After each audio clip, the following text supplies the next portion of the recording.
Con nói chuyện này bán này mà sao bạn Nghe nhầm bán này cũng đi hỏi ai về đằng thăng tư chết nhầm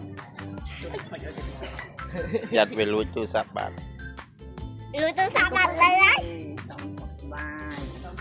Đấy Ảm vào vô đấy lại rồi đấy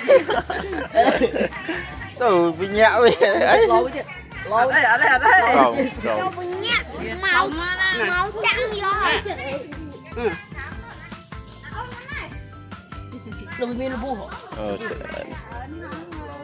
Ca đây Hả? Nè bu gì? Về họ cho họ làm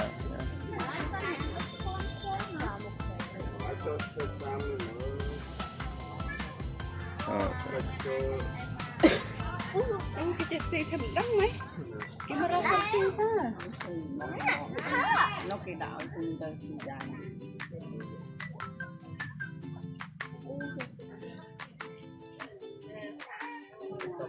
Một lô xóa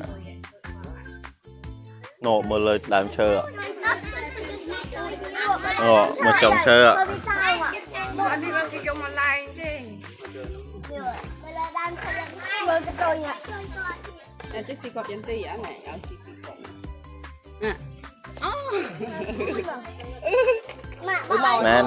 nhanh gì à? Nhanh à đây tôi gì ấy nhanh cái nào nè nhanh chơi chán chị ạ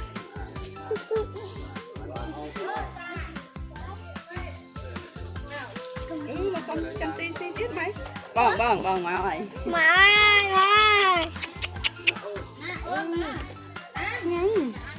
vô chi vô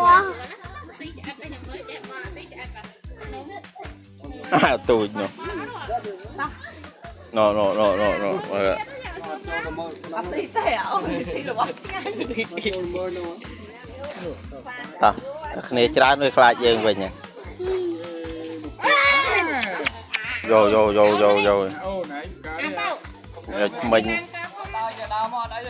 mình về nha mình về nha này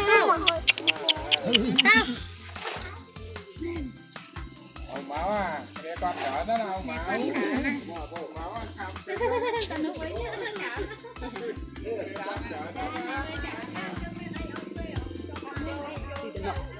đúng không? Tao dừng đã.